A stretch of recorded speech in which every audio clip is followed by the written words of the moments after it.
요셉은 17살 때 애굽에 종으로 팔려갑니다. 무려 13년 동안 요셉은 종살이, 옥살이를 하게 되죠. 어린 나이에 타국에 종으로 팔려가서 그곳에서 13년 동안 지낸다고 여러분 생각을 해보세요. 만약 여러분들이 부모를 떠나서 어린 나이에 종으로 팔려가 가지고 온갖 고생을 다 했다고 한다면 여러분의 마음은 어떻겠습니까?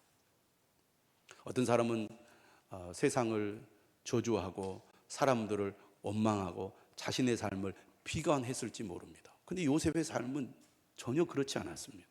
어떻게 요셉은 13년 동안 종살이, 옥살이를 함에도 불구하고 보통 사람들과 다른 삶의 길을 걸었을까요? 그는 고난 중에도 하나님이 자신과 함께함을 경험했습니다. 자신의 삶을 형통케 하심을 그는 경험한 사람입니다. 그래서 시위대장 보디발의 집에서 가정 총무를 했고 억울하게 감옥에 갇혔을 때도 총무 일을 감당하면서 하나님이 자신과 함께 하시고 형통하게 하심을 경험한 사람입니다. 그렇게 10여 년을 보냈을 때 드디어 그에게 기회가 왔습니다. 애굽의 왕인 바로를 가까이에서 섬기는 두 간원장이 죄를 지어 감옥에 들어온 것입니다. 한 사람은 술 맡은 간원장이고 또 한 사람은 떡 맡은 간원장입니다. 한마디로 말하면 왕의 생명을 책임지는 왕의 측근이 잘못을 하여 감옥에 갇힌 것이죠. 감옥에서 총무 역할을 하던 요셉이 그들을 극진히 섬깁니다. 그들의 마음까지도 살피죠. 그런데 이 두 사람이 동시에 꿈을 꿨습니다. 그 꿈을 꾸고 그들이 매우 괴로워하니까 요셉이 왜 근심을 하느냐고. 그러자 그들이 내가 꿈을 꿨는데 이 꿈이 무슨 꿈인지 알 수 없다고. 해석은 하나님께 달려있으니 내게 말하시오. 그래서 요셉이 이 두 사람의 꿈을 해석해 주는데 술 맡은 간원장의 꿈은 3일 안에 복직한다는 꿈이었고 떡 맡은 간원장의 꿈은 3일 안에 당신은 처형을 당할 거라는 꿈이었습니다. 요셉은 술 맡은 간원장에게 이렇게 요청을 합니다. 당신이 복직이 되면 나를 기억하셔서 내가 지금 억울하게 옥살이를 하고 있는데 내가 풀려나게 도와주십시오. 정말 사흘 안에 꿈대로 이 술 맡은 간원장은 복직이 되었습니다. 그런데요, 이 술 맡은 간원장이 요셉의 요청을 까먹고 말았습니다. 그래서 만 2년이 흘러간 거예요. 요셉은 한편으로는 기대를 했지만 그의 기대는 한순간에 무너지고 2년이라는 세월이 흐르고 말았습니다. 그런데 우리가 잘 알다시피 이렇게 2년이라는 세월은 그냥 흘러가는 시간이 아니라 하나님이 예비하시는 시간이고 하나님의 때, 하나님의 타이밍이 있었기 때문에 요셉은 2년 동안 계속해서 옥살이를 했던 것입니다. 2년이 지나서 요셉이 30살이 되었을 때, 다시 말하면 애굽에 팔려온 지 13년이 되었을 때 애굽의 왕인 바로가 연달아 두 개의 꿈을 꿉니다. 첫 번째 꿈은 아름답고 살찐 7 암소가 등장을 하고 이어서 흉하고 파리한 7 암소가 등장을 하는데 이 흉하고 파리한 7 암소가 아름답고 살찐 7 암소를 잡아먹어버리는 꿈이었습니다. 그 꿈에서 깼는데 또 다시 잠에 드니까 또 다른 꿈을 꾸는데 이번에는 무성하고 충실한 7 이삭이 등장을 하고 그리고 나서 가늘고 마른 7 이삭이 등장을 하는데 이 가늘고 마른 7 이삭이 무성하고 충실한 7 이삭을 삼켜버리는 꿈이었습니다. 이 꿈이 그냥 예사롭게 넘어가지 않고 마음이 매우 불편하고 불안하기 짝이 없었습니다. 그래서 바로가 애굽에 있는 이 점술가들과 현인들을 다 불러 모아서 자신의 꿈 이야기를 했어요. 도대체 이 꿈이 무엇을 의미하는지 여러분들이 꿈을 해석해 달라고. 그런데 아무도 확실하게 이 꿈은 이런 의미를 가지고 있습니다 라고 해석을 해주지 못하는 거예요. 그러는 찰나에 술 맡은 간원장의 머릿속에 2년 전 사건이 생각이 난 겁니다. 그래서 왕에게 얘기하는 거죠. 왕이시여, 내가 당신에게 죄를 지었습니다. 내가 2년 전에 나에게 꿈을 해석해 준 사람이 있는데 그가 해석해 준 대로 내가 그렇게 됐습니다. 그러자 바로가 그 사람을 빨리 부르라고. 그래서 요셉이 옷을 갈아입고 왕 앞에 딱 서게 되지요. 왕이 이 두 가지 꿈을 이제 다시 얘기를 하니까 요셉이 이렇게 말합니다. 이 두 개의 꿈은 동일한 사건, 동일한 이야기를 다루고 있습니다. 그러면서 꿈 얘기를 해주죠. 이 꿈은 바로 앞으로 이 나라에 7년 동안 엄청난 풍년이 들 거라는 꿈입니다. 그리고 이 풍년이 지나고 다시 7년 동안 어마어마한 흉년이 들 겁니다. 이렇게 꿈을 해석해 준 다음에 요셉은 해석에 그치지 않고 해결책을 제시하는데 두 가지입니다. 첫째는 명철하고 지혜 있는 사람을 선택하여 애굽 땅을 다스리게 하십시오. 두 번째, 감독관들을 두어서 7년 동안 5분의 1을 거두어 각 성읍에 쌓아두게 하십시오 라는 대책이었습니다. 바로와 모든 신하들이 다 이것을 좋게 여겼습니다. 그래가지고 어떻게 합니까? 바로는 요셉을 애굽 온 땅을 다스리는 총리로 임명을 합니다. 요셉이 어떤 사람입니까? 어렸을 때부터 총무 역할을 잘했어요. 아버지 밑에서도 총무, 보디발 밑에서도 총무, 그리고 감옥에서도 총무. 그러니까 애굽 왕이 애굽의 총무 역할을 하도록 총리로 맡긴 것입니다. 그러니까 어렸을 때부터 요셉은 훈련을 쌓아서 전문가가 된 거예요.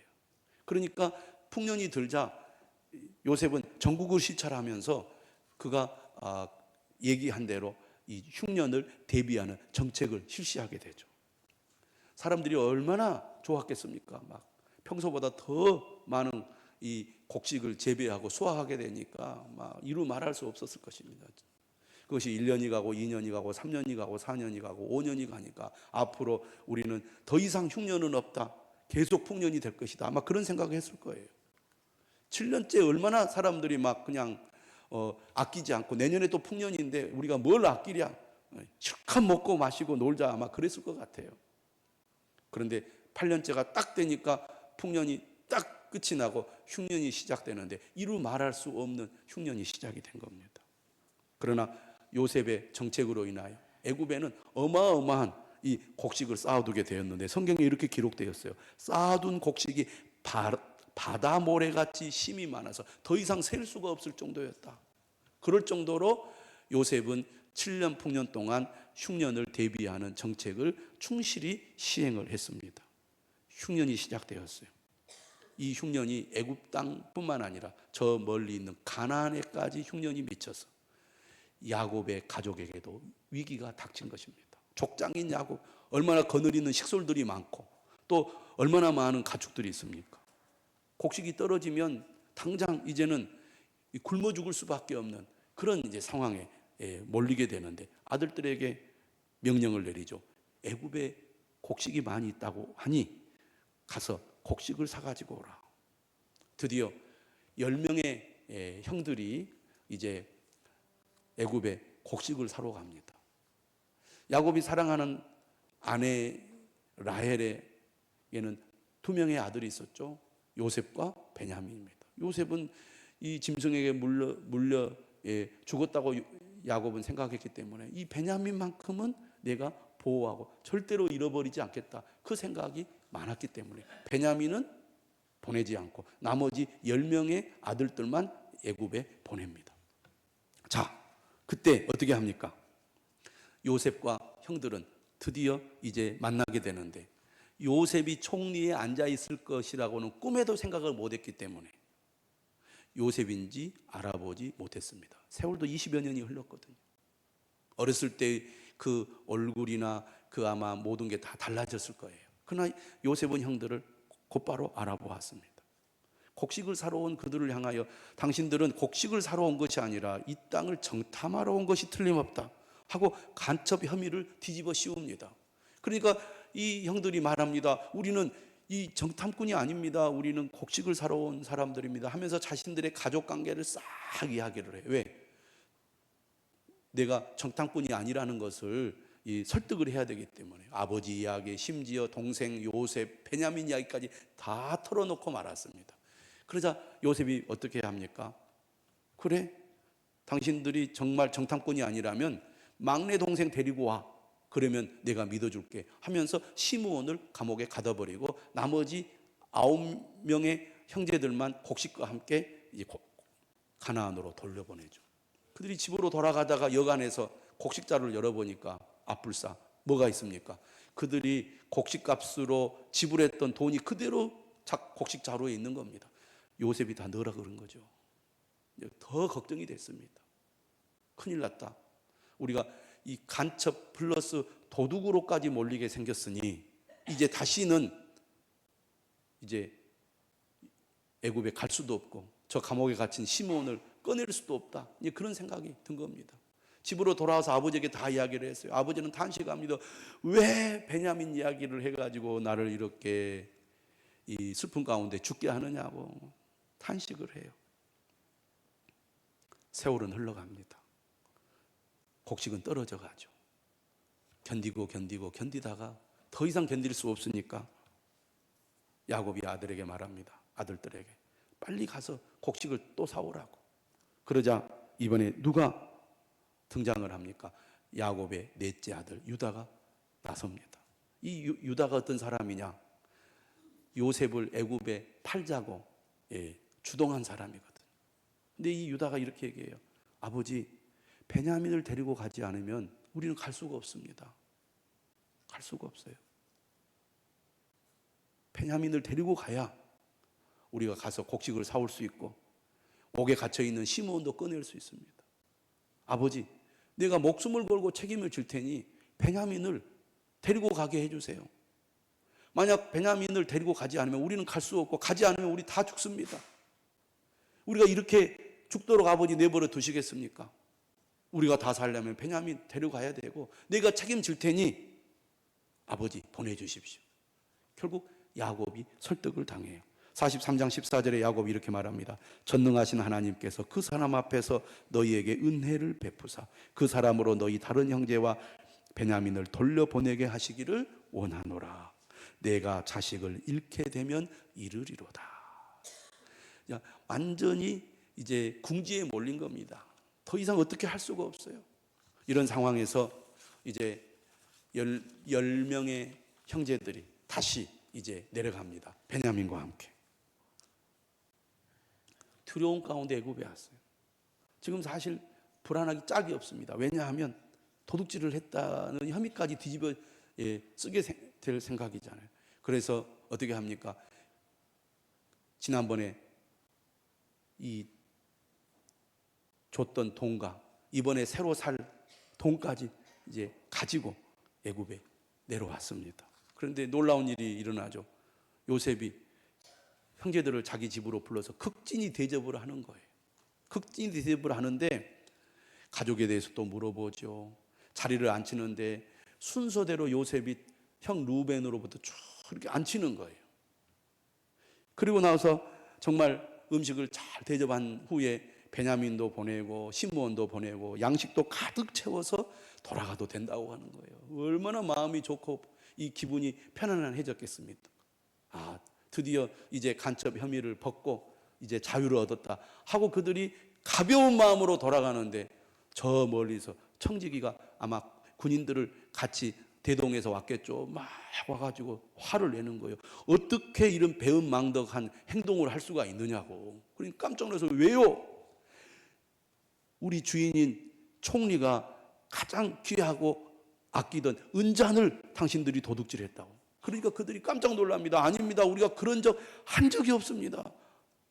아니다. 뒤져보자. 뒤져보니까 한 자루에서 은잔이 발견됐습니다. 누구의 자루에서 은잔이 발견됐을까요? 베냐민입니다. 누가 한 겁니까? 요셉이 한 일입니다.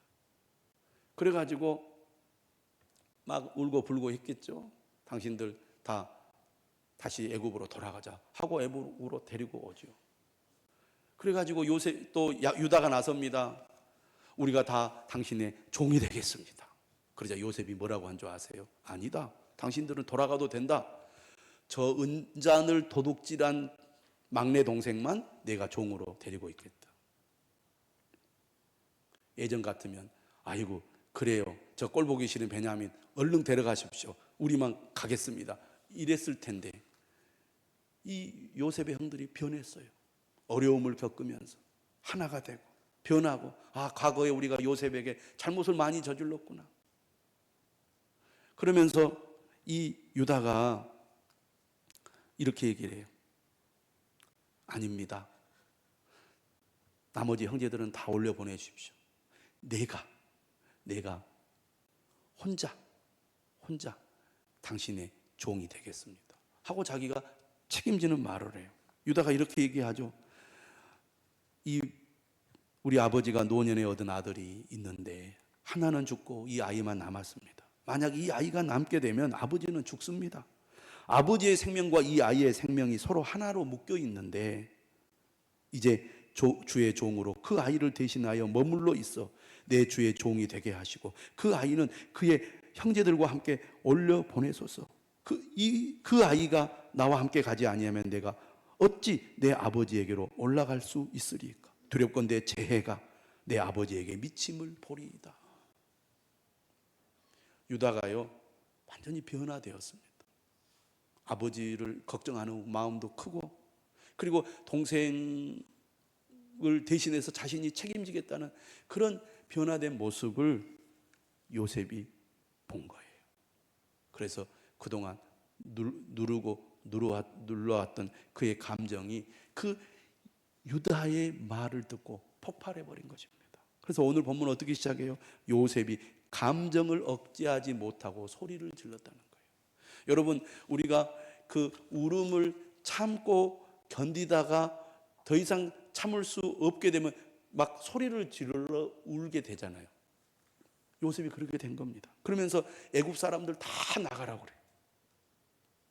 그러고 나서 형제들에게 자기를 알립니다. 큰 소리로 울면서 형들에게 내가 요셉입니다.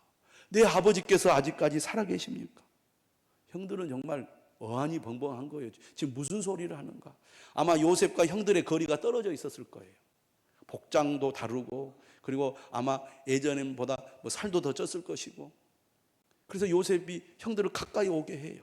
아마 가까이 왔을 때야 형들은 정말 저 총리가 우리 동생 요셉이 맞구나 하고 알아봤을 거예요. 형들에게 말합니다.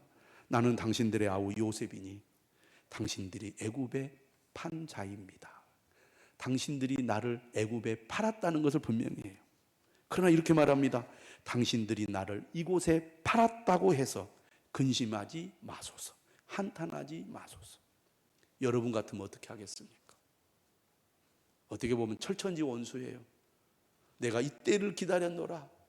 내가 복수를 하겠노라. 그 형들의 그 이야기를 들어보면 요셉이 17살 때 애굽으로 잡혀갈 때 요셉이 막 애걸복걸을 했거든요. 제발 나 보내지 말라고, 나 팔지 말라고. 그런데도 형들이 무시하고 애굽에 팔아 넘겨버렸습니다. 그러니 그 마음이 얼마나 사무쳤겠습니까? 더욱이 감옥에 갇혀서 그가 고생할 때는 더욱 형들이 미웠을 수 있습니다. 세상에 형들이 나를 팔아먹어가지고 내가 아버지의 사랑을 듬뿍 받고 자랐는데 내가 이게 뭐냐, 내 인생 끝났다. 이렇게 애굽에서 내가 옥살이 하다가 내 인생이 끝나겠구나. 아마 그런 생각하지 않았겠습니까?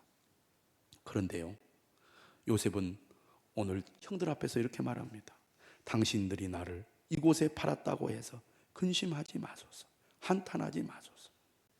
어떻게 미워하고 원망할 법한 상황에서 요셉은 형들에게 이렇게 얘기할 수 있었을까요? 그 다음 5절에 그 이유가 나옵니다. 한번 따라서 하겠습니다. 하나님이 생명을 구원하시려고 나를 당신들보다 먼저 보내셨나이다. 무슨 얘기입니까? 형들이 나를 보낸 것이 아니라 하나님이 나를 보내셨습니다. 하나님이 형들을 도구로 사용하여 나를 이곳에 보내셨습니다. 그러니까 형들을 더 이상 미워할 이유가 없잖아요. 하나님이 보내셨는데. 그러니까 자신이 13년 동안 애굽에 와서 종살이하고 옥살이하면서 고생한 것은 형들 때문이 아니고 하나님이 나를 하나님의 큰 일을 위해 사용하시려고 이곳에 와서 고생하게 했다는 것입니다. 한마디로 말하면 나의 13년 인생은 하나님이 나를 훈련하는 기간이었다 라고 요셉은 이해하고 해석한 거예요. 무엇을 하려고? 생명을 구원하시려고. 왜 하나님께서 형들을 통해서 나를 이곳에 보내셨는가? 생명을 구원하시려고 나를 보내셨다는 거예요. 요셉은 지나온 삶에 대한 자신의 그 해석을 완전히 다르게 한 겁니다. 한마디로 말하면 자신의 삶을 재해석한 거예요. 자신의 삶을 재해석하니까 그동안 자신을 힘들게 했던 형들을 바라보는 시각도 달라진 거예요. 그전에는 저 나쁜 놈들, 저 죽일 놈들, 내가 어떻게 쓰든지 원수를 갚으리라 그렇게 생각했던 형들이 아니야. 저들은 하나님의 도구로 쓰임받았을 뿐이야. 하나님은 저들까지도 살리려고 나를 이곳에 먼저 보내신 거야. 마음가짐이 달라지니까요. 형들을 바라보는 생각도 달라진 것입니다. 요셉은 하나님이 형들을 도구로 사용하여 자신을 보내셨을 뿐만 아니라 심지어 형들이 나쁜 의도로 행동한 것까지도 하나님의 계획 안에 있었다는 것을 깨달으니까 더 이상 형들을 미워하거나 원망하지 않게 된 것입니다. 그래서 오히려 형들을 안심시켰어요. 그들의 잘못을 따지거나 책임을 묻지 않았습니다. 진정으로 용서하고 화해하고 회복하는 역할을 요셉이 함으로써 요셉을 통하여 이 야곱의 12아들이 하나가 되는 역사가 이루어지게 된 것입니다. 만약 요셉이 끝까지 복수심을 가지고 형들을 해쳤다면 이스라엘 민족은 존재하지 못했을 것입니다. 하나님은 이스라엘에게 12명의 아들을 주었고 이 12명의 아들을 각 지파로 세워서 한 민족을 이루게 했잖아요. 요셉이 만약에 마음을 열고 용서하지 않았다면 이스라엘 민족은 이미 다 무너지고 말았을 거예요. 나를 괴롭게 한 형들까지 하나님께서는 살리려고 형들을 통해 일찍이 나를 이곳에 보내셨다. 이렇게 말하고 요셉은 앞으로 5년은 더 흉년이 들게 될 것이다. 그러니 빨리 가족들을 다 이리로 데려오라. 이렇게 얘기를 합니다. 자, 7절부터 8절까지 한번 다 같이 읽어보겠습니다. 시작. 하나님이 큰 구원으로 당신들의 생명을 보존하고 당신들의 후손을 세상에 두시려고 나를 당신들보다 먼저 보내셨나니 그런즉 나를 이리로 보내니는 당신들이 아니요 하나님이시라. 하나님이 나를 바로에게 그 온 집의 주로 삼으시며 애굽 온 땅의 통치자로 삼으셨나이다. 얼마나 위대한 말이고 위대한 사람입니까? 요셉은 자신의 성공을 위해서 하나님이 이곳으로 보내서 이 고난을 이기게 한 것이 아니라고 말합니다. 오히려 나를 괴롭힌 형들과 그 가족까지 살리려고 나를 이곳에 보내셨다고 그는 말하고 있습니다. 요셉의 그릇이 얼마나 큽니까? 위대한 지도자들은 고난을 이겨내고 승리를 거둔 사람들입니다. 세계적으로 위대한 지도자들을 보면 숱한 고난을 겪었지만 마침내 그 고난을 이겨내고 승리하는 그런 이 사람들 우리가 많이 알고 있지 않습니까? 근데 그 위대한 지도자들의 특징이 뭐냐? 과거에 자신에게 해를 끼쳤던 사람들을 용서하고 품어서 하나를 이루는 역할을 하더라는 것입니다.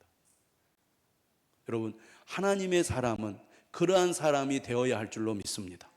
그런 믿음과 마음을 가질 때 하나님 앞에 크게 쓰임받게 될 줄로 믿습니다. 요셉은 분명하게 말해요. 생명을 구원하려고, 생명을 구원하시려고 나를 당신들보다 먼저 보내셨나이다. 여러분, 우리가 고난을 겪고 있다면 하나님께서 나를 크게 사용하시려고 연단하고 훈련시키는 것이라고 기억하시기를 바랍니다. 우리가 하나님의 섭리를 믿는다면 고난을 통과할 때 낙심하고 좌절하지 말고 하나님의 큰 뜻을 믿고 인내하는 가운데 그 고난을 견뎌내는 여러분들이 되시기를 바랍니다. 요셉을 위대하고 귀하게 사용했던 것처럼 우리도 그렇게 사용할 줄로 믿습니다. 요셉은 사람을 살리는 역할을 감당해냈습니다. 애굽 사람을 살리고 심지어 야곱의 온 가족을 살리는 일을 했잖아요. 오늘 우리도 마찬가지입니다. 우리는 사람을 살리는 자로 부름받은 줄 믿으시기를 바랍니다. 우리 옆에 계신 분들에게 한번 이렇게 인사하겠습니다. 당신은 사람을 살리는 자입니다. 이 믿음을 가지면요, 나를 힘들게 하는 사람도 내가 도울 수 있게 돼요. 그런 그릇을 갖게 됩니다. 사람을 살리는 사람. 저는 여러분들이 여러분의 가정에서도 사람을 살리는 자가 되기를 바랍니다. 여러분의 일터에서도 다른 사람을 살리는 자가 되기를 바랍니다. 여러분 이웃들에게도 사람을 살리는 자가 되기를 바랍니다. 교회 안에서도 사람을 살리는 역할을 하시기를 바랍니다. 그런 시각을 가지면요, 다른 사람을 바라보는 여러분들의 마음과 생각도 달라질 것입니다. 우리는 사람을 살리는 자입니다. 이보다 더 귀하고 보람 있는 일이 어디 있겠습니까? 요셉은 13년 동안 온갖 고난을 겪었지만 하나님은 그를 사람을 살리는 자로 사용하기 위하여 연단시키고 훈련시킨 것입니다. 그래서 형들을 용서할 수 있었습니다. 용서가 얼마나 귀한 일인지 모릅니다. 저는 여러분들이 요셉이 형들을 용서한 것처럼 하나님의 시각을 가지고 여러분의 삶을 해석하시고 진정으로 용서할 수 있는 사람이 될 수 있기를 바랍니다. 하나님은 우리의 상처를 구원의 통로로 사용하시는 분입니다.